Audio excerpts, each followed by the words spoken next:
इथे मी 10 वर्षापासून काम करते. हा. 10 वर्षापर्यंत 10-15 वर्ष होतात. आणि धर्माबादमध्ये मिरचीचा कारखाना मोठा आहे बघा.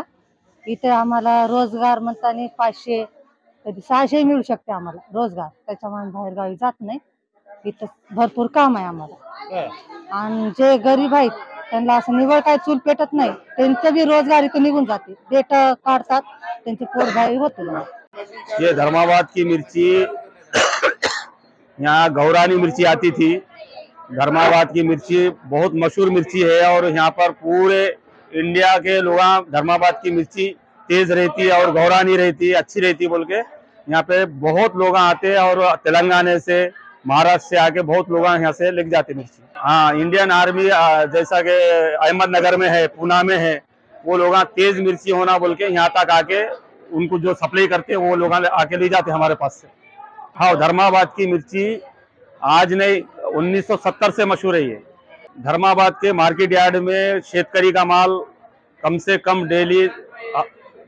डेली 5,000, 2,000, 3,000 थैला आता। करोड़ों में अगर बात करें, करोड़ों में बात करें तो मार्केट यार्ड में कम से कम 100-200 करोड़ का माल आता हमारे इंडस्ट्रीज एरिया में। फिर चिल्लर गिराक का थोड़ा चलते रहता है इधर। कम से कम लेबर सीजन में 2-3 हजार लेबर काम करता।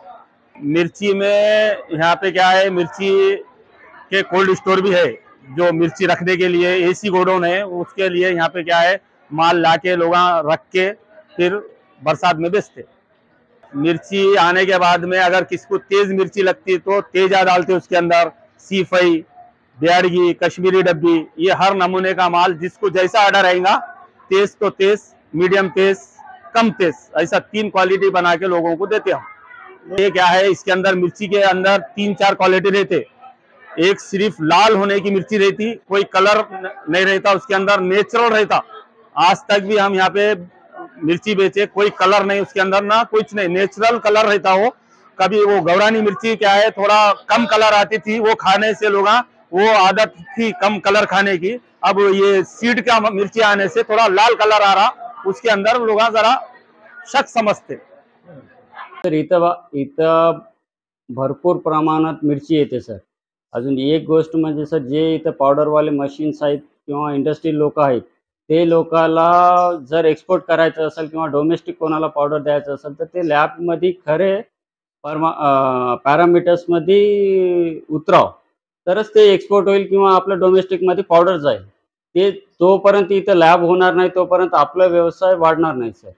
जर तुमचं एखादा गव्हर्नमेंटची जर लॅब इथं झाली समजा सर, तर त्या तुमचं व्यवहार ऑटोमॅटिकली ग्रोथ होईल सर। त्याला तुम्हाला नवीन व्यवहाराची एक संधी भेटेल सर। अजून cold storage sir, cold storage मिरचीला कंपल्सरी कोल्ड स्टोरेज आहे सर। आपण साध्या वेअरहाऊसमध्ये मिरची ठेवू शकत नाही सर, आपल्याला कोल्ड स्टोरेज कंपल्सरी आहे सर। लाल मिरचीला सर, जे वाळलेली मिरची असते सर, जे पॅकिंग असते सर, त्या मिरचीला कंपल्सरी कोल्ड स्टोरेज पाहिजे सर। बिगर कोल्ड स्टोरेज आपण मिरची बाहेर साध्या गोदाममध्ये ठेवू शकत नाही सर। त्याचा कलर त्याचं नसतं सर, ते माल पांढरं होऊन जातं सर। सर आपल्याला एक्सपोर्टची एक संधी भेटेल सर, डोमेस्टिकची संधी भेटेल। अजून आपला माल डिस्पॅच करताना आपण समोरवाल्याला एक गॅरंटी देऊ शकता की सर, हे माल या लॅबचं, तुमची गव्हर्नमेंटची जे बी लॅब असेल सर, या गव्हर्नमेंटच्या लॅबचं सर्टिफिकेट या पावडर सोबत, या लॉट सोबत आपल्याला जोडलेलं आहे म्हणून सर।